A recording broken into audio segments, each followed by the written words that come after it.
মাশুল কমায় পুরোদমে চালু করা সম্ভব হবে পানগাঁও কন্টেইনার টার্মিনাল, বলছেন জাহাজ মালিকরা। তুলা ও যন্ত্রাংশ আমদানি বাধ্যতামূলক করা হবে, জানালেন মন্ত্রী।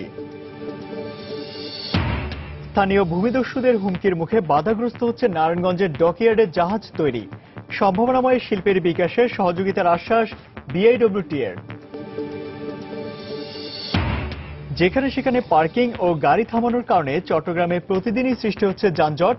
পরিকল্পিত অবকাঠামো ও ট্রাফিক ম্যানেজমেন্টের পরামর্শ নগরবিদদের। এবং ব্রহ্মপুত্র নদের ভাঙনে দিশেহারা গাইবান্ধার কামারজানিবাসী। হুমকির মুখে বিভিন্ন স্থাপনা, ভাঙন প্রতিরোধে ব্যবস্থা নেওয়ার আশ্বাস পানি উন্নয়ন বোর্ডের।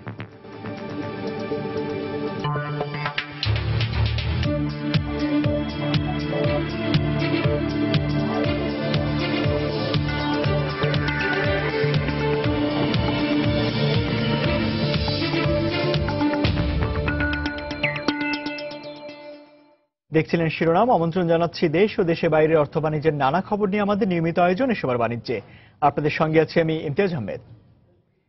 নারায়ণগঞ্জের বিভিন্ন ডকইয়ার্ডে তৈরি হচ্ছে দেশীয় ও আন্তর্জাতিক মানের বড় বড় জাহাজ। সস্তায় শ্রম পাওয়ায় স্বল্প খরচে তৈরি হচ্ছে এসব জাহাজ। সরকারি পৃষ্ঠপোষকতা পেলে শিল্পকে আরও এগিয়ে নেওয়া সম্ভব বলে মনে করছেন সংশ্লিষ্টরা। তবে স্থানীয় ভূমিদস্যুদের ডক ইয়ার্ড বন্ধ করে দেওয়ার হুমকি দিচ্ছেন বলে অভিযোগ করেছেন জাহাজ নির্মাণকারী প্রতিষ্ঠানের মালিকরা। অবশ্য বিআইডব্লিউটি কর্তৃপক্ষ সম্ভাবনাময় শিল্পের বিকাশে সহযোগিতার আশ্বাস দিয়েছেন। নারায়ণগঞ্জ থেকে শওকত আলী সৈকতের তথ্য ও আব্দুল্লাহ মামুনের ছবি নিয়ে ডেস্ক রিপোর্ট। নারায়ণগঞ্জের শীতলক্ষা ও মেঘনার পাড়ে গড়ে ওঠা সরকারি বেসরকারি শতাধিক ডকইয়ার্ডে তৈরি হচ্ছে কন্টেইনার, অয়েল ট্যাঙ্কার ও বলগেট সহ নদী ও সমুদ্রগামী জাহাজ। স্বল্প মূল্যে শ্রম পাওয়ায় কম খরচে দেশীয় প্রযুক্তিতে এখানে তৈরি হচ্ছে আন্তর্জাতিক মানসম্পন্ন জাহাজ। আর সরকারি ঋণ সুবিধা পেলে এই শিল্পকে আরও এগিয়ে নেওয়া সম্ভব বলে জানিয়েছেন সংশ্লিষ্টরা। এতে দেশীয় নৌযানের চাহিদা পূরণের পাশাপাশি জাহাজ বিক্রি করে বৈদেশিক মুদ্রা অর্জন সম্ভব বলে মনে করছেন তারা। কিছু টেকনিক্যাল জিনিস দরকার আছে। আমরা আমাদের দেশে সাবমেরিনও তৈরি করতে পারবো। বিদেশের জাহাজটা 6 কোটি টাকার উপরে পড়ে, আর আমরা বাংলাদেশে বানাইলে 1,30,00,000। ডেনমার্কের যে জাহাজটা ডেজার 18 ইঞ্চি, এই ডেজারটি পড়ে প্রায় 100 কোটি টাকা, আর আমরা বাংলাদেশে বানাইতে আছে 4 কোটি টাকা। আমরা যদি এই ওয়ার্কফোর্সকে কাজে লাগাতে পারি তাহলে আমাদের জাহাজ নির্মাণের যে কস্টিংটা সেটা অনেকটা কমে আসবে। সেক্ষেত্রে আমরা অন্যান্য দেশের সাথে আমরা কিন্তু এক ধরনের কম্পিটিশনে যেতে পারবো। তবে অধিকাংশ ডকইয়ার্ডে অত্যন্ত ঝুঁকি নিয়ে কাজ করতে হয় শ্রমিকদের। ক্যানিং মেশিন দুর্ঘটনা ঘটলে তার জীবনটাই বরবাদ, আর কিছু করতে পারবো না। আরো নিরাপত্তা দরকার আছে, সেফটি বেল লাগে, আমাদের কাছে কন্ট্রাক্টর দেয় না, আমরা পাবো করতে। এদিকে স্থানীয় ভূমিদস্যুরা ডকইয়ার্ড বন্ধ করার হুমকি দিচ্ছেন বলে অভিযোগ করেছেন জাহাজ নির্মাণকারী প্রতিষ্ঠানের মালিকরা। কিছু ভূমিদস্যু আছে আমাদের আশেপাশে, খুব ডিস্টার্ব করতেছে, তারা ডকইয়ার্ডটা উঠাই দিতে চাচ্ছে। অবশ্য এই সমস্যার সমাধানে সহযোগিতার আশ্বাস দিলেন বিআইডব্লিউটি এর এই কর্মকর্তা। এই শিল্পকে ডেভেলপ করার জন্য যা যা করা দরকার সেটা আমরা পালন করব। কোনো যদি ভূমিদস্যু অন্যায়ভাবে তাকে করে অবশ্যই আমরা সেটা দেখব। নারায়ণগঞ্জের শতাধিক ডকইয়ার্ডে কাজ করে জীবিকা নির্বাহ করছেন প্রায় 1 লাখ শ্রমিক। সময় সংবাদ, নারায়ণগঞ্জ। রাজধানী ঢাকার সাথে যেন পাল্লা দিয়ে বাড়ছে চট্টগ্রামের যানজট। যেখানে সেখানে গাড়ি পার্কিং ও থামানোর কারণে গুরুত্বপূর্ণ সড়ক থেকে অলিগলি সবখানি ভোগান্তি। ট্রাফিক বিভাগ বলছে আইন মানছে না চালকরা, আর মেয়র বলছে সমস্যা সমাধানে উদ্যোগ নেওয়া হচ্ছে। এ অবস্থায় ট্রাফিক ম্যানেজমেন্ট সহ পরিকল্পিত অবকাঠামো নির্মাণের পরামর্শ নগর পরিকল্পনাবিদদের। আশরাফুল আলম মামুনের ক্যামেরায় আরো জানাচ্ছেন শফিকুল আলম।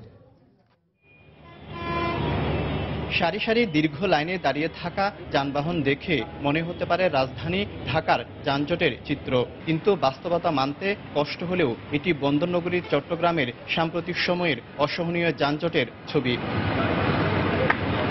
ঘণ্টার পর ঘণ্টা যানজটের কবলে পড়ে নাকাল হচ্ছে নগরবাসী।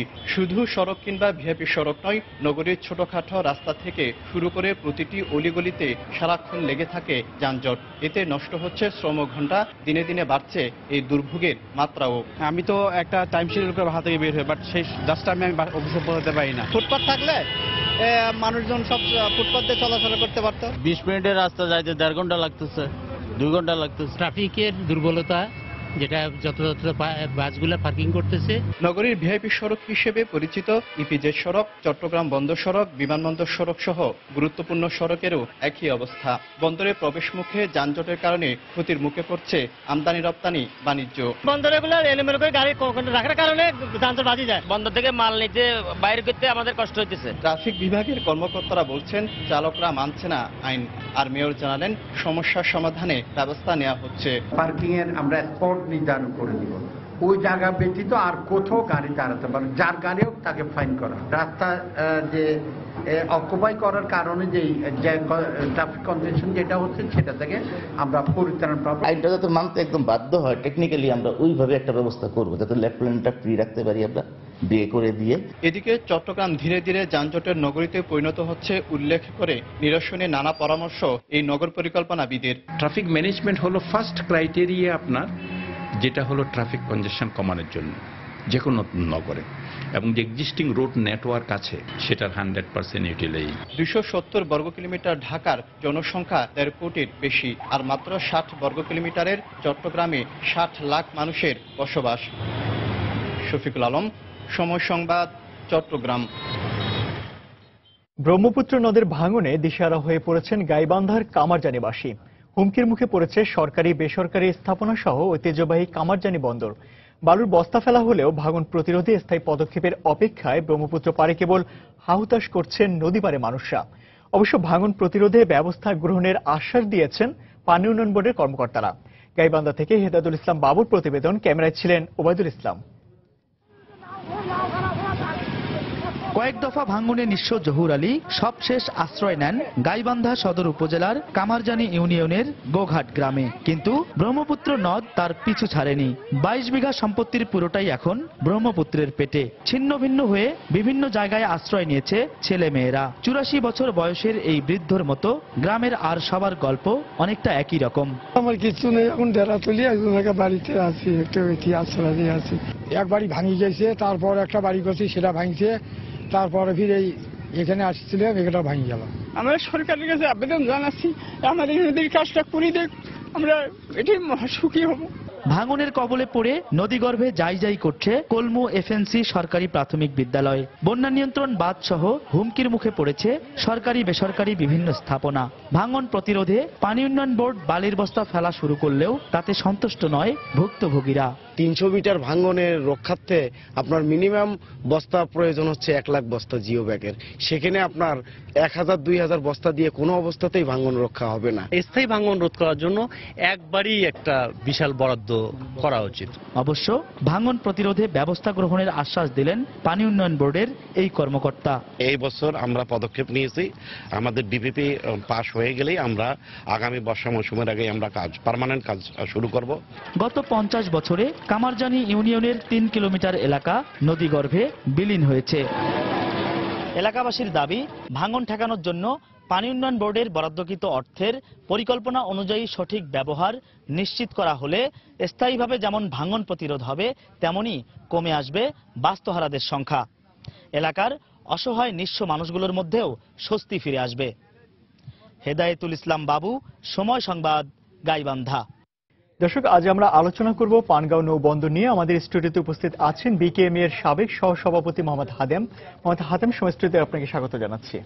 আমরা আপনার সঙ্গে পানগাঁও বন্দর এবং বাংলাদেশের আমদানি রপ্তানি বিষয় নিয়ে আলোচনা করব। তার আগে সংশ্লিষ্ট কিছু খবর জেনে আসছি। বন্দর ব্যবহারে মাশুল 50 থেকে 70% কমানোর ফলে পানগাঁও কন্টেইনার টার্মিনাল পুরোদমে চালু করা সম্ভব হবে বলে মনে করছেন জাহাজ মালিকরা। ইতিমধ্যে বেশ কিছু মেইনলাইন শিপিং অপারেটর এই রুটে কন্টেইনার পরিবহনে আগ্রহ প্রকাশ করেছে। এদিকে নৌ পরিবহন মন্ত্রী জানিয়েছেন, পানগাঁও সচল করতে তুলা ও মেশিনারিজের একটি অংশ এই বন্দর দিয়ে আমদানি বাধ্যতামূলক করা হবে। তবে তৈরি পোশাক শিল্প মালিকদের মতে রপ্তানি পণ্য এই আইসিটি দিয়ে পাঠাতে হলে পরিবহনের সময় কমাতে হবে। বিস্তারিত জানাচ্ছেন হাজিরা শিউলি। চট্টগ্রাম বন্দর থেকে নৌপথে নিরাপদে ও কম খরচে কন্টেইনারে পণ্য পরিবহনের জন্য 2013 সালে পানগাঁও বন্দরটি চালু করা হলেও 3 বছরে এই রুটে পরিবহন হয়েছে মাত্র 5600 টিওএস কন্টেইনার। এর জন্য 32টি প্রতিষ্ঠান লাইসেন্স পেলেও মুনাফার নিশ্চয়তা না থাকায় অপারেশনে আসেনি কোনোটি। এই প্রেক্ষাপটে গত 17 অক্টোবর নৌ মন্ত্রণালয় 3 বছরের জন্য পানগাঁওর 7টি মাসুল কমিয়ে গেজেট প্রকাশ করেছে। এই পদক্ষেপে পানগাঁ থেকেও কলকাতা রুটেও সার্ভিস চালু করার কথা জানান সংশ্লিষ্টরা। চিটাগং থেকে 20 ফিট বা 40 ফিট একটা কন্টেইনার যেন প্রায় ডবল ছিল, এখন সংশোধিত ট্যারিফের পর সেটার খরচ প্রায় অর্ধেকে নেমে আসছে। অপেক্ষা করছিলাম পানগাঁ হ্যান্ডলিং চার্জ কমাবার জন্য, এবং আগামী মাস থেকে আমরা কলকাতা ঢাকা সরাসরি একটা করে কন্টেইনার সার্ভিস আমরা চালু করতে যাচ্ছি। এদিকে মাসুল কমায় শিপিং অপারেটরদের আগ্রহ বাড়লেও নির্দিষ্ট শিডিউল ঘোষণা এবং জাহাজের সংখ্যা বাড়ানোর পরামর্শ তাদের। আর রফতানিকারকরা বলছেন পানগাঁও থেকে চট্টগ্রাম বন্দরে রফতানি পণ্য পাঠাতে হলে ফ্রেট ফরওয়ার্ডারদের অফিসও এখানে আসতে হবে। কারণ শুধু উপর 3টে জাহাজ চলে কাজ করছে, অন্যগুলি তো কাজ করছে না। অন্যগুলি যদি শিডিউল ডিক্লেয়ার করে তখন কিন্তু সবাই কার্গো দিতে শুরু করবে। আমাদের দরকার এখন মাল দিব, চিটংয়ে পাঠাবো, 5-6 ঘন্টার মধ্যে চিটংয়ে পৌঁছে যাবে। যতক্ষণ না পর্যন্ত এখানে ফ্রেট ফরওয়ার্ডারের অফিস না করছে, পানগাঁওতে এক্সপোর্টের কোনো মালামাল দেওয়া সম্ভব না। এখনো কিছু সমস্যা আছে জানিয়ে পানগাঁও সচল করতে নানা পদক্ষেপ নেওয়ার কথা জানান নৌমন্ত্রী। আমরা একটা কোটাও নির্ধারণ করে দিতে চাচ্ছি, সেটি হলো যে তুলা এবং মেশিনারি তার একটা পার্সেন্টেজ পানগাঁওতে আনতে হবে, এই ধরনের একটা সিদ্ধান্ত দিয়ে দেবো। প্রায় 5টা কন্টেনার জাহাজ প্রাইভেট সেক্টর ইতিমধ্যে নির্মাণ কাজ শেষ করেছে, এদিই আমরা এটা সচল করতে পারবো। ট্যারিফ কমানোর পর চট্টগ্রাম থেকে নৌপথে একটি 20 ফুট কন্টেনার পরিবহনের খরচ 44,000 থেকে কমে 29,000 টাকা হয়েছে। হাজারি শিউলি, সময় সংবাদ, ঢাকা। দর্শক, আমরা আগেই জানিয়েছিলাম আজ আমরা আলোচনা করব পানগাঁও নৌ বন্দর নিয়ে। ফিরছি বিকেএম এর সাবেক সহসভাপতি মোহাম্মদ হাতেমের কাছে। জনাব হাতেম, আমরা জানি যে অনেকদিন থেকেই আপনারা যারা ব্যবসায়ী রয়েছেন, আপনাদের একটি দাবি ছিল যে পানগাঁও বন্দরকে ব্যবহারের জন্য বন্দরে যে খরচ রয়েছে, অর্থাৎ ট্যারিফ থেকে শুরু করে অন্যান্য যে খরচগুলো রয়েছে সেগুলো কমানোর বিষয়ে সরকার একটি পদক্ষেপ নেবে, এবং একটি আশানুরূপ পদক্ষেপে সরকার নিয়েছে। প্রায় 50 থেকে 70% কমানোর সিদ্ধান্ত নিয়েছে। এখন ব্যবসায়ীদের অবস্থানটা কোথায়? ধন্যবাদ। আমি মাননীয় নৌ পরিবহন মন্ত্রীকে ধন্যবাদ জানাচ্ছি যে তিনি কিন্তু এই বিষয়টায় যথেষ্ট আগ্রহ প্রকাশ করে এবং অগ্রাধিকার দিয়ে এই নৌবন্দর চালু করার জন্য পদক্ষেপ নিয়েছেন আমাদের সকলকে নিয়ে। আমরা অনেকগুলি মিটিং করেছি ইতিমধ্যে, এবং যে ট্যারিফ কমানো হয়েছে এটাও দীর্ঘদিনেরই একটা দাবি ছিল। অবশেষে অর্থ মন্ত্রণালয় এটাকে সাই দিয়ে এটা এই নৌপথটাকে চালু করার একটা পথ সুগম করে দিয়েছেন। এবং আমরা আশা করি এই ট্যারিফ কমার ফলে এখন যে কাজটা বাকি রয়েছে, যেমন এমএলও মেইন লাইন অপারেটরদের সাথে এখানে যে ফিডার এই লাইনে যারা জাহাজ চালাবে তাদের একটা চুক্তি হবে, এবং সেই চুক্তিটা হয়ে গেলে যদি আপনার জাহাজ চলাচলের শিডিউলটা যদি ঠিকমতো মেনটেন করা যায়, তাহলে আমার মনে হয় না আর কোনো এটা চালু হইতে আর কোনো বাধা রয়েছে। তবে শুরুতে যেটা নৌমন্ত্রী যেটা বলেছেন যে শুরুতে কিছু মেশিনারিজ এবং কটন আমদানির ক্ষেত্রে বাধ্যতামূলক করা হবে, আমার মনে হয় এটা করা যেতে পারে। কারণ কিছু একটা পার্সেন্টেজ যদি এখানে যেমন কটন এবং মেশিনারিজ আমদানি, আমরা যে মেশিনগুলি আনি, মেশিনগুলি কিন্তু খুব যেমন আমাদের গার্মেন্টসের যে অন্যান্য পণ্যের ক্ষেত্রে যেমন একটা তাড়াতাড়ি আমাদের প্রয়োজন হয়, লিড টাইম কম থাকে, মেশিনের ক্ষেত্রে কিন্তু সেই সমস্যাটা নেই। কটনের ক্ষেত্রে অনেক ক্ষেত্রে সেই সমস্যা থাকে না। তো সুতরাং এই দুইটা যদি আমরা ইনিশিয়ালি শুরু করতে পারি এবং পরবর্তী যদি প্রতিদিন একটা করে জাহাজ ছাড়ার ব্যবস্থা করতে পারে এবং সেই শিডিউলটা যদি স্ট্রিক্টলি মেনটেন করা যায়, তাহলে আমাদের রপ্তানি পণ্য এখানে এই পানগাঁ দিয়ে আমরা রপ্তানি করতে পারবো। এবং এই ক্ষেত্রে আমি যেটা আগেও বলেছি, আমরা মাননীয় মন্ত্রীকে বলেছি, সংশ্লিষ্ট সবাইকে বলেছি যে এটা বায়ার্স ফোরামকে নিয়ে একটা মিটিং করতে হবে। কারণ আলটিমেটলি এই কোন বন্দর দিয়ে মালটা যাবে এটা নির্ভর করে বায়ারদের ক্ষেত্রে। অনেক তাদের আসলে আদেশপত্রে উল্লেখ করা থাকে, বিষয় রপ্তানি ঋণপত্রে উল্লেখ করা থাকে, চুক্তিপত্রে উল্লেখ করা থাকে কোন বন্দর দিয়ে যাবে, এবং অনেক ক্ষেত্রেই তাদের শিপিং লাইন এবং ফ্রেট ফরওয়ার্ডার থাকে নমিনেটেড। ফলে ওই নমিনেটেড ফ্রেট ফরওয়ার্ডারদেরকে বায়াররা যেভাবে নির্দেশ দেয়, যেখান দিয়ে মাল পাঠাতে বলে সেখান থেকে পাঠাইতে হয়।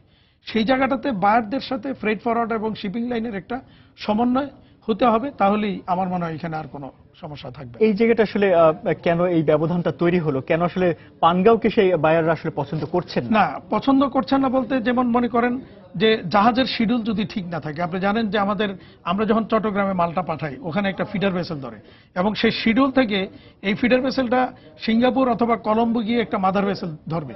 এখন যদি ফিডার ভেসেলটা যদি মিস করে কলম্বোতে বা সিঙ্গাপুরে মাদার ভেসেল, তাহলে দেখা যাবে যে এই মালটা হয়তো 10 থেকে 15 দিন আরো পিছিয়ে গিয়েছে। তখন বায়ারদের এই মালটা পেতে 15 দিন যখন দেরি হয়ে যাবে, তখন তাদের সেলে সমস্যা হয়ে যায়। এই কারণে দেখা যায় যে ওই শিডিউল মেনটেন করাটা হচ্ছে সবচেয়ে বেশি জরুরি। কারণ এখান থেকে আমি দেখালাম যে পানগাতে মাল দিলাম, এই মাল এখান থেকে যে জাহাজ পরিবহন করলো গিয়ে সেখানে সেই ফিডার ভেসেল ধরতে পারলো না, ফলে সেই ফিডার গিয়ে মাল সিঙ্গাপুরে মাদার ধরতে পারলো না, ফলে মালটা পিছিয়ে গেল। এই সমস্ত ক্ষেত্রে অনেক ক্ষেত্রে যেটা হয়, যেমন আমরা চিটাগংয়ে মাল পাঠিয়েছি, যদি কোনো কারণে ফিডার ভেসেল একটা মিস করে, কানেক্টিং যেটা ভেসেল পাওয়া যায় সেটা যদি মিস করে, তাহলে বাইরেরা সেই ক্ষেত্রে আমাদেরকে নির্দেশ দেয় যে মালটা চিটাগং থেকে পোর্ট থেকে এনে আবার এটা এয়ারে পাঠাও। মানে এত জরুরি থাকে বিষয়টা। তো ফলে এই জায়গাটাকে যদি শিডিউল, জাহাজের পানগা থেকে শিডিউল যদি ঠিকমতো মেনটেন করা না হয়, এবং এই জায়গাটা যতক্ষণ নিশ্চিত করতে তারা না পারবে যে হ্যাঁ প্রতিদিন একটা করে জাহাজ যাবে, অথবা এভরি অল্টারনেটিভ ডেতে একটা করে জাহাজ অন্তত যাবে, এই টাইমে যাবেই, কন্টেনার যেই কটাই হোক এই কটা নিয়ে যাবে, এই নিশ্চয়তা যখন পাওয়া যাবে, তখনই আমরা কিন্তু আমাদের রপ্তানি পণ্যটাও পানগা দিয়ে দিতে পারবো। আদারওয়াইজ রপ্তানি পণ্যটা কিন্তু আমাদের জন্য খুব ডিফিকাল্ট হয়ে যাবে দেওয়া। এই জায়গায় আসলে সরকার থেকে যেটা বলছে যে তারা আসলে সঠিকভাবে যে পণ্যগুলো পাচ্ছে না বলে তারা আসলে জাহাজের শিডিউল ঠিক করতে সঠিকভাবে পণ্য পাচ্ছে না বলে, দেখেন সব ব্যবসায়ী যেমন আমরা যখন ব্যবসা নামি শুরু করি, একটা ইন্ডাস্ট্রি যখন চালু করি, আমরা ধরে নেই যে 3 বছর আমরা কিন্তু প্রফিট করতে পারবো না। কারণ আমাকে মার্কেট ধরতে হবে, বায়ার যারা ক্রেতা তাদের জানতে হবে যে এখানে এরকম একটা ইন্ডাস্ট্রি আছে। এখন আমরা যারা ক্রেতা, মানে বন্দরের ক্রেতা আমরা, এখন আমাদেরকে জানতে হবে যে হ্যাঁ এই বন্দর দিয়ে প্রতিদিন একটা জাহাজ যায়। যখন আমরা জানবো তখনই কিন্তু আমরা মালটা ওখানে দেব। আমি যদি না জানি যে সাদাবাদ বাস টার্মিনাল থেকে এই চট্টগ্রামের উদ্দেশ্যে এই বাসটা ছেড়ে যায় প্রতিদিন, তাহলে কিন্তু আমি সাদাবাদ বাস টার্মিনাল যাবো, আদারওয়াইজ কিন্তু আমি যাবো। সুনির্দিষ্ট আসলে সময় থাকা দরকার, সুনির্দিষ্ট সময় ডিক্লেয়ার করতে হবে এবং আমাদেরকে নিশ্চিত করতে হবে যে ওই সময় মতো জাহাজটা এখান থেকে ছেড়ে যাবে। এবং যারা অপারেটর, এটা আমরা মিটিং অনেকবার বলেছি যে আপনাদেরকে ধরে নিতে হবে যে আপনারা প্রথম 6 মাস বা 1 বছর আপনারা প্রফিট করতে পারবেন না, পরবর্তীতে প্রফিটটা অনেক গুণ বেশি প্রফিট করতে পারবেন। কারণ আমাদেরও প্রয়োজন অল্টারনেটিভ, চট্টগ্রাম পোর্টের অল্টারনেটিভ একটা পোর্ট আমাদের জরুরি প্রয়োজন। কারণ এখনই আপনি জানেন যে চট্টগ্রাম পোর্টে কিন্তু বিভিন্ন মালের জট লেগে গিয়েছে। সুতরাং সেখানে আমাদের যখন রপ্তানি প্রতিনিয়ত কিন্তু বাড়ছে, আমাদের এক্সপোর্ট কিন্তু গ্রোথ হচ্ছে, সেই গ্রোথ যখন হবে আলটিমেটলি চট্টগ্রাম বন্দরের পক্ষে ওটা সামাল দেওয়া সম্ভব হবে না। সুতরাং আমাদেরকে অল্টারনেটিভ পোর্ট, এই পানগা পোর্ট এবং মংলা পোর্ট, এগুলিকে আমাদেরকে চালু করতেই হবে, কোনো অল্টারনেটিভ নাই। এরপরে ডিপ সি পোর্টের দিকে আমাদেরকে যেতে হবে, আদারওয়াইজ বাংলাদেশ যেভাবে যে গতিতে এগিয়ে যাচ্ছে সেই গতিটা কিন্তু থেমে যাবে। সেই গতিকে বজায় রাখতে হলে এই পোর্ট ফ্যাসিলিটি বাড়াতে হবে, পোর্ট নতুন করে আরো তৈরি করতে হবে। রপ্তানি যে গতিতে বাড়ছে সেই গতিতে আসলে পোর্ট আসলে সেটা সামাল দিতে পারছে কিনা, আরেকটি কথা আপনি বলছিলেন যে আসলে জাহাজের সে ধরনের শিডিউল মেনটেন করা জরুরি। আমরা জানি যে বন্দরের নিজস্ব 3টি জাহাজ রয়েছে, যেটি যদিও বেসরকারি ব্যবস্থাপনা এই মুহূর্তে চলছে। তো প্রথম দিকে যদি ব্যবসায়ীদের এই সাপোর্টটা দিতে হয়, তাহলে সেগুলোকে আবার বন্দরের ব্যবস্থাপনায় চালু করা জরুরি কিনা আপনার কাছে কি মনে হয়? এটা বন্দরের ব্যবস্থাপনাও করতে পারে বা বেসরকারি অপারেটর যারা নিয়েছেন তারাও করতে পারেন, বাট সবার মাথায় এটা রাখতে হবে যে শুরুতেই ব্যবসা করবে, শুরুতেই প্রফিট করবে, এইটা যেন তারা চিন্তা না করেন। কারণ এটা চিন্তা করলে তাহলে দেখা যাবে যে আলটিমেটলি এটা অপারেশন ঠিকমতো হয়নি। সেক্ষেত্রে তাদের সঙ্গে সমন্বয়টা, অর্থাৎ 3টি পক্ষ যারা আপনারা পণ্য রপ্তানি করছেন, জাহাজ অপারেটর করছে যারা, এবং সরকার, 3টি পক্ষ মিলে আপনারা এর আগে বসেছেন? অনেকবার বসেছি আমরা, অনেকবার বসেছি, এবং এই বোধহয় আগামী 1 তারিখে এই একটা সমন্বয় মিটিং আছে। আমি আশা করি আমরা যে ওই মিটিং এর পরে এই জিনিসগুলি অনেকটাই আরো সুগম হয়ে যাবে, আরো পরিষ্কার হবে। ফলে আমাদের জন্য এই জায়গাটা, বিশেষ করে আমার যেটা সবচেয়ে বড়, আমি সরকারকে বারবারই বলেছি, মাননীয় মন্ত্রীকে বলেছি যে আপনারা ফ্রেট ফরওয়ার্ডার এবং শিপিং লাইন তাদেরকে একসাথে সমন্বয় করে কিন্তু এই জায়গাটাকে এগিয়ে যেতে হবে। কারণ মেইন কাজটা করবে ফ্রেট ফরওয়ার্ডার এবং শিপিং লাইন, তো তাদেরকে আনতে হবে, সিএনএফ এজেন্টকে আনতে হবে। তো সবাই, এবং এখানে যে মেইন লাইন অপারেটর থেকে এবং যে এই লাইনে যারা জাহাজ অপারেট করবে তাদেরকে একসাথে করতে হবে, একসাথে করে এরপরে এটাকে শুরু করতে হবে। সেই জায়গাটা থেকে আসলে সমন্বয়টা কতটা এই মুহূর্তে হয়েছে?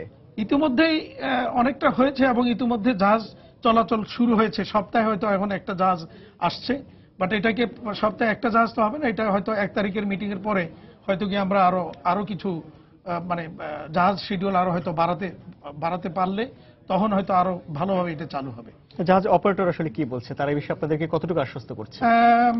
অপারেটররা আশ্বস্ত করছেন এবং তারা মোটামুটি তারাও যথেষ্ট এখানে এগিয়ে আসছেন, মানে এই পোর্টটাকে চালু করার জন্য। বিশেষ করে এই লাইনে যারা জাহাজ অপারেট করবেন, আমাদের একজন মাননীয় সাংসদ রয়েছেন লিটন চৌধুরী, আপনি জানেন, তিনিও এই ব্যাপারে অনেক আগ্রহ নিয়ে আসছেন। উনিও এই লাইনের একজন জাহাজ অপারেটরদের একজন, এবং সামিট গ্রুপ আছে, আরো অন্যান্য কয়েকটা লাইন আছে যারা আসছে, সবাই আগ্রহ নিয়ে আসছে এবং তারা সহযোগিতা করছে এই জায়গায়, এবং আশা করি সকলের সহযোগিতা এটা খুব দ্রুতই এটা চালু হবে।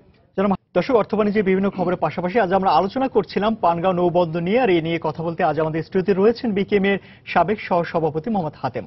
এই আলোচনায় আমরা যেটি কথা বলছিলাম যে বিষয়টা নিয়ে, যে বন্দরের বিভিন্ন বিষয় নিয়ে আমরা আলোচনায় ছিলাম, একটি বিষয় জানতে চাই আপনার কাছে, সেটা হলো যে আপনি জানেন যে 3 বছরে পানগাঁও বন্দর থেকে মাত্র 5,000-এর কিছু বেশি কন্টেইনার হয়েছে, এখান থেকে নেওয়া হয়েছে। তো এই যে পানগাঁওয়ের বন্দরের সক্ষমতা বিষয়টা যদি আপনার কাছে জানতে চাই, যে সামনে যদি আপনারা ব্যবহার করেন, অর্থাৎ সব ব্যবসায়ীরা যদি পানগাঁও বন্দরের দিকে ঝুঁকে, তাহলে সেই সক্ষমতার জায়গাটায় পানগাঁও বন্দর কতটুকু রয়েছে? না, এখন পর্যন্ত পানগাঁও পোর্ট যেটা হয়েছে, এখানে যে পরিমাণ আমাদের টার্গেট রয়েছে যে কন্টেনার অপারেট করার, সেটা এখান থেকে পরিবহন করা সম্ভব, এবং সেই অনুযায়ী এটাকে তৈরি করা হয়েছে, এবং সেই ক্যাপাসিটি অনুযায়ী কিন্তু জাহাজ এখানে আসবে। আপনি দেখেন যে আজকে যদি পানগাঁও পোর্টটা চালু হয়, তাহলে ঢাকা চট্টগ্রাম মহাসড়কের উপরে প্রতিদিন যে পরিমাণ কন্টেনার বহনকারী ট্রাক বা লরি, বিভিন্ন রকমের কন্টেনার মুভার রাস্তায় চলাচল করে, তার অন্তত আমরা মনে করি 20 থেকে 25% কমে যাবে এই রোডের উপর প্রেশার। তো ফলে এই রোডের উপর যখন প্রেশারটা কমে যাবে, রোডের যানজটও কমবে। তো যার কারণে পানগাঁও পোর্টটা এটা যেমন জরুরি, আবার পানগাঁও পোর্ট চালু হলে আমাদের আরেকটা অ্যাডভান্টেজ হচ্ছে, বর্তমানে আপনারা হয়তো জানেন, পত্রপত্রিকায় দেখেছেন, প্রায় আমাদের রপ্তানি পণ্য বিভিন্ন জায়গায় কন্টেনার থেকে গায়েব হয়ে যায়।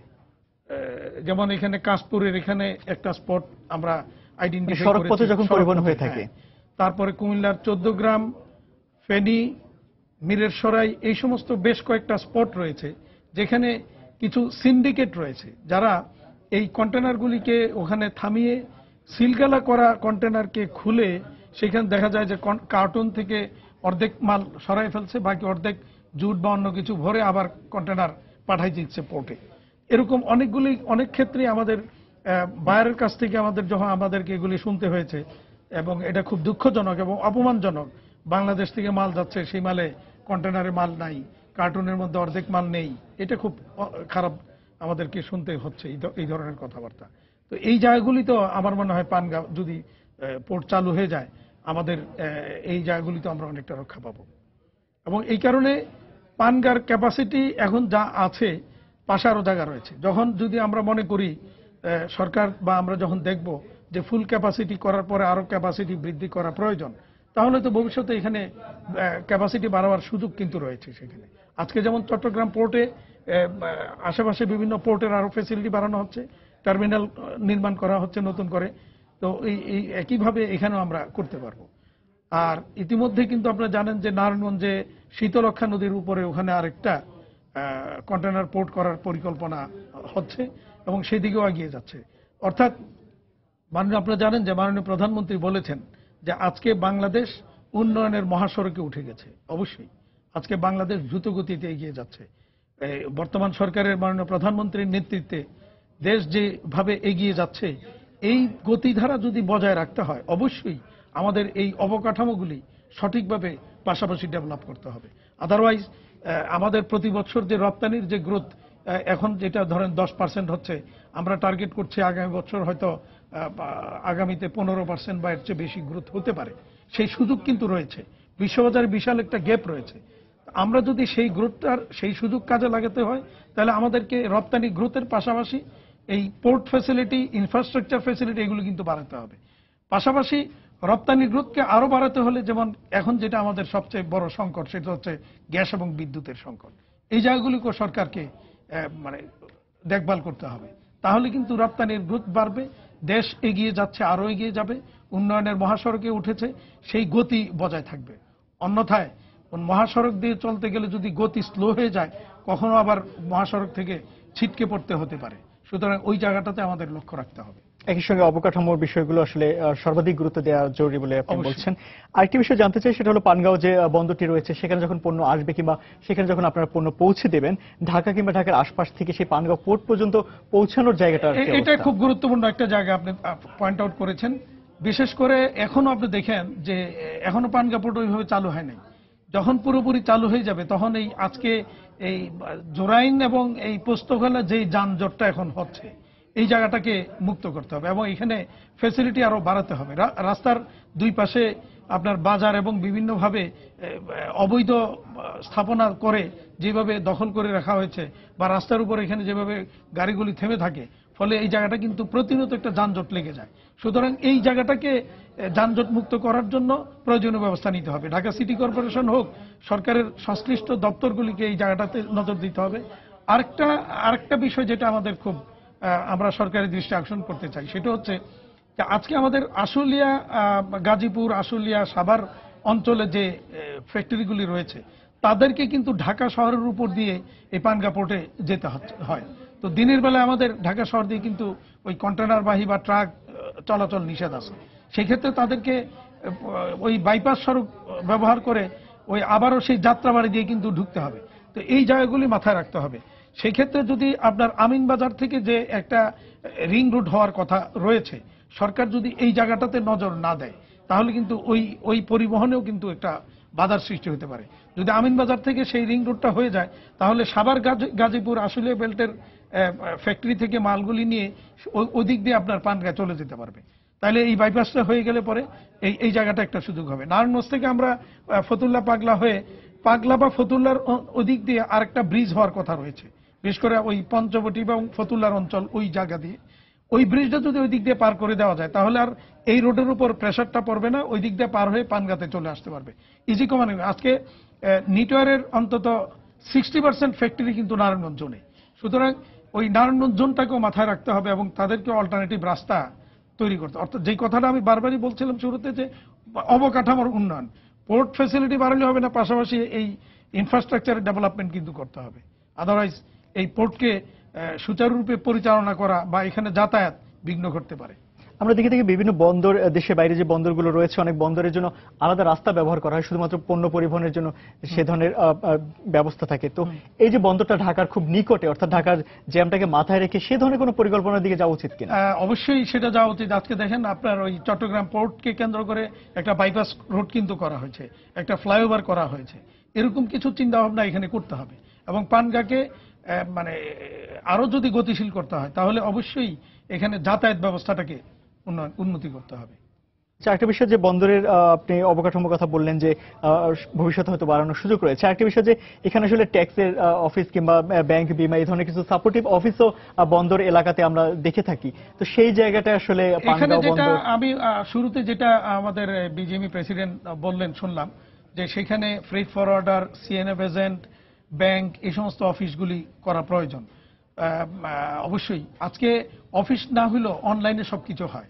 সেই ক্ষেত্রে যদি যেমন আপনার একটা ডেলিভারি ডিউ লেটার দিতে হয়, শিপিং লাইন থেকে একটা ডিউ লেটার হয়, এখন ডিউ লেটারের জন্য যদি পানগাঁ থেকে আবার সেই বনানী গুলশান যেতে হয়, তাহলে কিন্তু ওই দ্রুত পণ্য খালাস করা এটা কিন্তু ডিফিকাল্ট হয়ে যাবে। সুতরাং এই জায়গাগুলিকে আইদার অনলাইন ফ্যাসিলিটি ডেভেলপ করতে হবে এবং বিএল ইস্যু করতে হবে এখান থেকে, পানগাঁ থেকে। আমরা মালটা যখন পানগাঁতে হ্যান্ডওভার করে দিব, তখনই আমাদেরকে বিল দিয়ে দিতে হবে। আবার যদি বিএল এর জন্য ওই যে চট্টগ্রামে গিয়ে ফিডার ধরলো বা মাদার ধরলো, ওইটার জন্য যদি বিল জন্য অপেক্ষা করতে হয়, তাহলে কিন্তু এটা হবে না। এই জায়গাগুলিকে অ্যাড্রেস করতে হবে এবং এখানে ফ্রেট ফরওয়ার্ডার, শিপিং লাইন সহ সবাইকে ওই যে সমন্বয়ে আসতে হবে। নৌপরিবহন মন্ত্রণালয় এই কাজটা অনেকবার চেষ্টা করেছে। আমার মনে হয় এই জায়গাটাকে ফাইনালি আরেকবার ফাইন টিউনিং এর জন্য সবাইকে সমন্বয় করে একটা মিটিং করা দরকার, যাতে আমরা আমাদের এই বিএল ইস্যু থেকে শুরু করে ফ্রেট ফরওয়ার্ডারদের যে আদার্স ফ্যাসিলিটি, শিপিং লাইনের যে ডিউ লেটার ইস্যু করা, সিএনএফ এজেন্টদেরকে বিভিন্ন কার্যক্রম পরিচালনা, এই সব কিছু যেন এখান থেকে পরিচালনা হয়, এই জায়গাটাকে একটু সমন্বয় করা প্রয়োজন আছে বলে আমি মনে করি। আপনি একটি সংগঠনে অনেকদিন থেকে নেতৃত্বে ছিলেন এবং সেই সংগঠনের সঙ্গে আপনি অনেকদিন কাজ করার অভিজ্ঞতা আছে, তো সেই জায়গাটা থেকে যদি জানতে চাই যে আপনাদের সংগঠনে যারা রয়েছে, ব্যবসায়ী যারা রয়েছে, তাদেরকে নিয়ে আসলে কোনো কাজ হচ্ছে কিনা, তাদেরকে জনপ্রিয় করার জন্য কিংবা তাদের কাছে তথ্যগুলো পৌঁছে দেওয়ার জন্য সংগঠন থেকে? দেখেন, আমাদের যারা মানে মেম্বার অর্থাৎ রপ্তানিকারক, আমরা যারা ক্লায়েন্ট, এই পোর্টের আমরা যারা ক্লায়েন্ট হব, আমরা কিন্তু যখন দেখব ওই জায়গায় একটা ফ্যাসিলিটি আছে, ওইটা দ্রুত কিন্তু সবাই জেনে যাব। ইতিমধ্যে আমরা বিকেমি থেকে বিজিএমই থেকে সার্কুলার করে দিয়েছি যে পানগা পোর্ট অপারেশন শুরু হয়েছে, সবাই এদিকে ইউজ করার জন্য আমরা কিন্তু চিঠি দিয়েছি। এরপরে যখন ফ্যাসিলিটি যখন ডেভেলপ হয়ে যাবে, যখন সবকিছু সহজলভ্য হবে, অটোমেটিক্যালি আমরাই তখন দৌড়ে যাব, ওইটা আর বলতে হবে না। কারণ আমাদেরই প্রয়োজন, আমরা মনে করি এটা আমাদেরই বেশি প্রয়োজন, সুতরাং আমাদের প্রয়োজনটা আমরা খুঁজে নেব। এটা আসলে বাধ্যতা কিংবা বাধ্যতামূলক করার কোনো ব্যাপার এখানে নেই। প্রয়োজন নাই, কারণ বাধ্য দরকার কি? আমরা তো নিজেরাই তো মানে আগ্রহ নিয়ে যাব সেখানে, বাধ্যতামূলক করার তো প্রয়োজন নাই। আপনি বাধ্যতামূলক কেন করবেন? আমি যদি দেখবো দেখি যে আমার চট্টগ্রামের চেয়ে আমি এখানে ফ্যাসিলিটি বেটার পাচ্ছি, আমাকে বাধ্য করার তো দরকার নাই, আমি তো অটোমেটিকই যাব। বাধ্য কখন করতে হয়? যখন আপনি ফ্যাসিলিটি দিবেন না, এখানে বাধ্য করে আমাকে নেবেন, তখন এটা একটা প্রশ্ন থাকে। সেই জায়গাটা থেকে নৌ পরিবহন মন্ত্রী একটা কথা বলেছেন যে পানগাঁও বন্দরকে সচল করার জন্য তুলা ও মেশিনারিজ পণ্য আমদানি ওখানটায় বাধ্যতামূলক করতে চান, সেটা ব্যবসায়ীদের উপর কোনো নেতিবাচক প্রভাব পড়বে? বাধ্যতামূলক উনি যে কথাটা বলছেন সেটা হচ্ছে যে একটা পার্সেন্টেজ এখানে, যেমন আপনি দেখেন মংলা পোর্ট চালু করার জন্য ওই জাহাজকে আর গাড়ির সমস্ত গাড়ির আমদানি কিন্তু বাধ্যতামূলক করে দেওয়া হয়েছিল, আলটিমেটলি মংলা কিন্তু চালু হয়ে গিয়েছে। এরকম কিছু পদক্ষেপ নিতে হবে, বাট সেটা দেখতে হবে যে এটা সহনীয় কিনা। যদি মানে আবার কারো অসুবিধা করে কিন্তু এটা করা যাবে না। যদি দেখা যায়, আমার কথা হচ্ছে যে আপনি বাধ্যতামূলক করার প্রয়োজন তো নাই, আপনি যখন ফ্যাসিলিটি সবকিছু অ্যাভেলেবল করে দিবেন তখন তো আমরা নিজেরাই যাব, বাধ্যতামূলক করার প্রয়োজন হবে না। তখন কোনো পদক্ষেপ নিলেও সেটা যেন ব্যবসায়ীদের সহনীয় পর্যায়ে থাকে, সহনীয় পর্যায়ে এবং তাদের সাথে আলোচনা করে সমন্বয় করে যেন করা হয়। মানে আলোচনা ছাড়া হঠাৎ একটা কিছু করে দিলে তখন এটা আবার হিতে বিপরীত হতে পারে। জনাব হাতেম, আপনাকে অসংখ্য ধন্যবাদ। আমরাও চাই সে ধরনের পদক্ষেপ নেবে এবং পানগাঁও বন্দর আরো বেশি জনপ্রিয় হয়ে যাবে ব্যবসায়ীদের কাছে এবং পানগাঁও বন্দর সেই ভূমিকা রাখবে দেশের অর্থনীতি। ধন্যবাদ আপনাদেরকে, এবং বিশেষ করে আমি ধন্যবাদ জানাবো মাননীয় নৌ পরিবহন মন্ত্রীকে। তিনি কিন্তু এই ব্যাপারে যথেষ্ট, এবং নৌ পরিবহন মন্ত্রণালয়, চট্টগ্রাম পোর্ট অথরিটি, তারা যথেষ্ট আগ্রহ নিয়ে, এবং পানগাঁ পোর্টের যারা দায়িত্বে আছে তারা কিন্তু এই জায়গাটাতে যথেষ্ট কাজ করছেন এটা চালু করার জন্য। সবাইকে ধন্যবাদ। ধন্যবাদ। দর্শক, আমরা আলোচনা করছিলাম পানগাঁও বন্দর নিয়ে। এই বিষয়ে কথা বলতে আমাদের সঙ্গে আজ স্টুডিওতে এসেছেন বিকেএম এর সাবেক সহ-সভাপতি মোহাম্মদ হাতেম। চলে যাচ্ছি পরের খবরে। প্রধানমন্ত্রী শেখ হাসিনার সভাপতিত্বে সচিবালয়ে চলছে মন্ত্রিসভার নিয়মিত সাপ্তাহিক বৈঠক। সকাল 10টায় শুরু হয় এই বৈঠক। এতে দেখা গেছে আওয়ামী লীগের কাউন্সিলের আমেজ। সবার দৃষ্টি ছিল আওয়ামী লীগের নবনির্বাচিত সাধারণ সম্পাদক ওবায়দুল কাদেরের দিকে। মন্ত্রিসভার সদস্যরা তাকে শুভেচ্ছা জানান এবং কুশল বিনিময় করেন।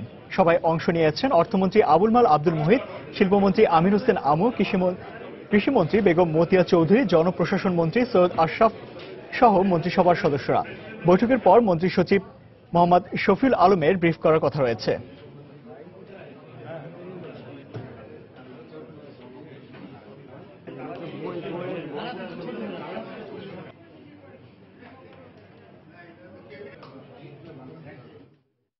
সরকারি নিষেধাজ্ঞা অমান্য করে ইলিশ ধরায় মানিকগঞ্জে 43 জেলেকে আটক করেছে নৌ পুলিশ। ভোরে পদ্মা নদীর বিভিন্ন এলাকা থেকে তাদের আটক করা হয়। পুলিশ জানায় গত রাত থেকে ভোর পর্যন্ত শিবালয় উপজেলার পদ্মা নদীর বিভিন্ন স্থানে অভিযান চালানো হয়। এ সময় নিষেধাজ্ঞা অমান্য করে ইলিশ ধরার অভিযোগে 43 জেলেকে আটক করা হয়। একই সঙ্গে তাদের কাছ থেকে 120 কেজি ইলিশ, 2টি মাছ ধরার ট্রলার এবং 70,000 মিটার কারেন্ট জাল জব্দ করা হয়।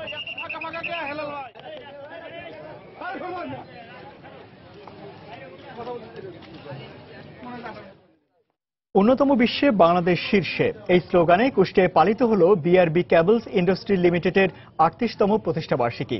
গতকাল কুষ্টিয়ার বিআরবি গ্রুপের কারখানা চত্বরে পতাকা উত্তোলন এবং বেলুন উড়িয়ে প্রতিষ্ঠাবার্ষিকী উপলক্ষে আয়োজিত অনুষ্ঠানের উদ্বোধন করেন প্রতিষ্ঠানটির চেয়ারম্যান মুজিবুর রহমান।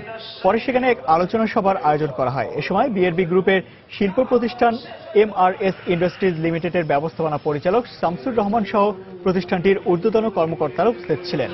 পরে প্রতিষ্ঠাবার্ষিকীর কেক কাটা হয়। পূবালী ব্যাংক লিমিটেডের কনজিউমার্স ক্রেডিট ডিভিশনের উদ্যোগে সিএলএস এজেন্টদের সঙ্গে বৈঠক অনুষ্ঠিত হয়েছে। সবাই উপস্থিত ছিলেন ব্যাংকটির ব্যবস্থাপনা পরিচালক ও প্রধান নির্বাহী আব্দুল হালিম। এছাড়া অতিরিক্ত ব্যবস্থাপনা পরিচালক শফিউল আলম খান, উপব্যবস্থাপনা পরিচালক বৃন্দ সভায় উপস্থিত ছিলেন। অনুষ্ঠানে সভাপতিত্ব করেন কনজিউমার ক্রেডিট ডিভিশনের প্রধান বেলায়েত হোসেন। দেশে বাইরের অর্থ বাণিজ্যের খবর। ইরানের উপর থেকে চাপ তৈরির কৌশল হিসেবে আন্তর্জাতিক বাজারে তেলের দাম কমিয়ে রাখছে যুক্তরাষ্ট্র। এ অভিযোগ করেছেন ইরানের সর্বোচ্চ ধর্মীয় নেতা আয়াতুল্লাহ খামেনি। তেহরান সফররত ভেনেজুয়েলার প্রেসিডেন্ট নিকোলাস মাদুরোর সঙ্গে এক বৈঠকে এ মন্তব্য করেন তিনি। খামেনি আরও অভিযোগ করে বলেন, কেবল ইরানই নয়, পশ্চিমা দেশগুলোর তাবেদারি করতে অস্বীকার করা তেল উৎপাদনকারী সকল দেশই এই অযৌক্তিক চাপের শিকার। নিজেদের মধ্যে সহযোগিতা বাড়ানোর মাধ্যমে এ ধরনের ষড়যন্ত্রের মোকাবেলার আহ্বান জানান তিনি। এ সময় মার্কিন সাম্রাজ্যবাদের বিরুদ্ধে ভেনেজুয়েলার কঠোর অবস্থানের প্রশংসা করেন ইরানের এই সর্বোচ্চ ধর্মীয় নেতা। দূষণ কমাতে ভারতের নয়াদিল্লিতে যাত্রা শুরু করল হাওয়া বাঁধল বা চেঞ্জ দ্য এয়ার অ্যাপ্লিকেশন। এই অ্যাপ স্মার্টফোনে ইনস্টল করে এর মাধ্যমে শহরের কোথায় নির্মাণাধীন ভবন, ডাস্টবিন, পার্কে কিংবা আবর্জনা থেকে পরিবেশ দূষণ হচ্ছে তা প্রকাশ করা যাবে। অ্যাপটির দুটি ভার্সন রয়েছে। একটির মাধ্যমে পরিবেশ দূষণের ছবি প্রকাশ করা হবে, অন্যটির মাধ্যমে এ বিষয়ে তদন্ত করে মামলা করা হবে। গেল কয়েক বছরে দিল্লির পরিবেশ দূষণ ভয়াবহ আকার ধারণ করেছে। প্রতিবেশী দেশ চীনের মতো ভারতেও কয়লাভিত্তিক বিদ্যুৎ কেন্দ্র, রাস্তায় বাড়তি গাড়ির চাপে কার্বন নিঃসরণ, রান্নার কাজে কাঠ, কেরোসিন ব্যবহার আর ডাস্টবিনের ময়লার কারণে আশঙ্কাজনকভাবে দূষিত হচ্ছে পরিবেশ। $8,600 কোটি বিনিময়ে টাইম ওয়ার্নার প্রতিষ্ঠানকে কিনে নিচ্ছে যুক্তরাষ্ট্রের টেলিকম জায়ান্ট AT&T। একে চলতি বছরের সবচেয়ে বড় চুক্তি হিসেবে দেখছে সংশ্লিষ্টরা। প্রতিষ্ঠান দুটির নীতি নির্ধারণী পর্যায়ের সম্মতির অপেক্ষায় রয়েছে চুক্তিটি। চুক্তির বাস্তবায়ন হলে HBO, CNN TV, Warner Bros স্টুডিওর পরিচালনার দায়িত্ব পাবে AT&T। প্রতিষ্ঠানটির প্রধান নির্বাহী জানান, সামাজিক যোগাযোগ মাধ্যম এবং কমিউনিকেশন ইন্ডাস্ট্রি কিভাবে একত্রে গ্রাহক, নির্মাতা, বিজ্ঞাপনদাতাদের নিয়ে একসঙ্গে কাজ করে এ চুক্তির মধ্য দিয়ে তা প্রকাশ পাবে। বর্তমানে যুক্তরাষ্ট্রের তৃতীয় বৃহত্তম কেবল টিভি প্রোভাইডার হিসেবে কাজ করছে AT&T। বিশ্বব্যাপী অন্তত 7,500 কর্মী ছাঁটাইয়ের ঘোষণা দিয়েছে কানাডার বিমান ও ট্রেন নির্মাতা প্রতিষ্ঠান বোম্বার্ডিয়ার। এর মধ্যে 2/3 কর্মী ছাঁটাই হবে রেল খাতে। পাশাপাশি চতুর্থ প্রান্তিক থেকে 2017 সাল পর্যন্ত $22 কোটি থেকে $27 কোটি পর্যন্ত ব্যয় কমানোর ঘোষণা দিয়েছে প্রতিষ্ঠানটি। তবে কানাডার বোম্বার্ডিয়ারের কর্মরত 2,000 শ্রমিককে এ সিদ্ধান্তের বাইরে রাখতে চায় প্রতিষ্ঠানটির প্রধান নির্বাহী অনলাইন বেলেমারে। এদিকে আয়ারল্যান্ডে কর্মরত আছেন বোম্বার্ডিয়ারের 6,000 কর্মী, ব্রিটেনে রয়েছেন 3,500। So it really is a game-changing engine, aircraft, and really be exciting for our customers. And as we have, and also the aircraft is 4 times quieter than existing. দর্শক, এবার জানিয়ে দেব ঢাকা স্টক এক্সচেঞ্জের লেনদেন পরিস্থিতি। চলে যাচ্ছে ডিএসসি ওয়েবসাইটে। সকাল থেকে এখন পর্যন্ত আমরা যে লেনদেন পরিস্থিতি দেখতে পাচ্ছি তাতে ঢাকা স্টক এক্সচেঞ্জের প্রধান 3টি সূচকই ঊর্ধ্বমুখী প্রবণতার মধ্য দিয়ে লেনদেন অব্যাহত রয়েছে। শুরুতে যদি আমি ঢাকা স্টক এক্সচেঞ্জের প্রধান সূচক অর্থাৎ ডিএসসি এক্স ইন্ডেক্সের অবস্থানটা জানিয়ে দিই, তাহলে এই সূচকটি এখন পর্যন্ত 0.718 পয়েন্টের মতো বেড়েছে এবং অবস্থান করছে 4,693 পয়েন্টে। একই ধারাবাহিকতা রয়েছে ডিএসসি সরিয়ে ভিত্তিক সূচক অর্থাৎ ডিএসসি এস ইন্ডেক্স, এখানে 1.02 পয়েন্টের মতো বেড়ে অবস্থান করছে 1,118 পয়েন্টে। ধারাবাহিকতা রয়েছে ডিএসসি 30 ইন্ডেক্স, এখানে ঊর্ধ্বমুখী প্রবণতায় আমরা দেখছি এখন পর্যন্ত 1.94 পয়েন্টের মতো বেড়ে অবস্থান করছে 1,756 পয়েন্টে। টাকার অঙ্কে এখন পর্যন্ত লেনদেন হচ্ছে 142 কোটি টাকা, যার মধ্যে দর বেড়েছে 130টি প্রতিষ্ঠান এবং দর কমেছে 102টি এবং দর অপরিবর্তিত আমরা দেখতে পাচ্ছি 49টি প্রতিষ্ঠানের। টপ 20 শেয়ারের তালিকাটা যদি আমি জানিয়ে দিই, তাহলে প্রথমে অবস্থান করছে ডরিন পাওয়ার। এই প্রতিষ্ঠানটি 107 টাকা নিয়ে তালিকার 1 নম্বরে অবস্থান করছে এবং সর্বোচ্চ দর রয়েছে প্রতিষ্ঠানটির 108 টাকা 40 পয়সা, যদিও 99 টাকা পর্যন্ত সর্বনিম্ন পর্যায়ে নেমেছিল এই প্রতিষ্ঠানটির শেয়ারের দর। ফরচুন রয়েছে তালিকার 2 নম্বরে, প্রতিষ্ঠানটি 54 টাকা 90 পয়সা নিয়ে অবস্থান করছে এবং সর্বোচ্চ দর আমরা দেখতে পাচ্ছি 56 টাকা 90 পয়সা, যদিও প্রতিষ্ঠানটি 52 টাকা 40 পয়সায় এখন পর্যন্ত সর্বনিম্ন দরে লেনদেন হচ্ছে এই প্রতিষ্ঠানটি। তো মোটামুটি টপ 20 শেয়ারের তালিকার প্রথম কয়েকটি শেয়ার অবস্থানটা এরকমটাই ছিল আমার হাতে। আমরা চলে যাচ্ছি পরবর্তী অবস্থানে। আবারও জানিয়ে দিচ্ছি সময় বাণিজ্যের শিরোনামগুলি। মাশুল কমায় পুরোদমে চালু করা সম্ভব হবে পানগাঁও কন্টেইনার টার্মিনাল, বলছেন জাহাজ মালিকরা। তুলা ও যন্ত্রাংশ আমদানি বাধ্যতামূলক করা হবে জানালেন মন্ত্রী। স্থানীয় ভূমিদস্যুদের হুমকির মুখে বাধাগ্রস্ত হচ্ছে নারায়ণগঞ্জের ডকইয়ার্ডের জাহাজ তৈরি। সম্ভাবনাময় শিল্পের বিকাশে সহযোগিতার আশ্বাস BIWT এর। যেখানে সেখানে গাড়ি পার্কিং ও গাড়ি থামানোর কারণে চট্টগ্রামে প্রতিদিনই সৃষ্টি হচ্ছে যানজট, পরিকল্পিত অবকাঠামো ও ট্রাফিক ম্যানেজমেন্টের পরামর্শ নগরবিদদের। এবং ব্রহ্মপুত্র নদের ভাঙনে দিশেহারা গাইবান্ধার কামারজানিবাসী, হুমকির মুখে বিভিন্ন স্থাপনা, ভাঙন প্রতিরোধে ব্যবস্থা নেওয়ার আশ্বাস পানি উন্নয়ন বোর্ডের। এই ছিল সময় বাণিজ্যে। যে কোনো খবর পেতে ভিজিট করুন সময়নিউজ.tv আর সঙ্গে থাকুন সময়ে।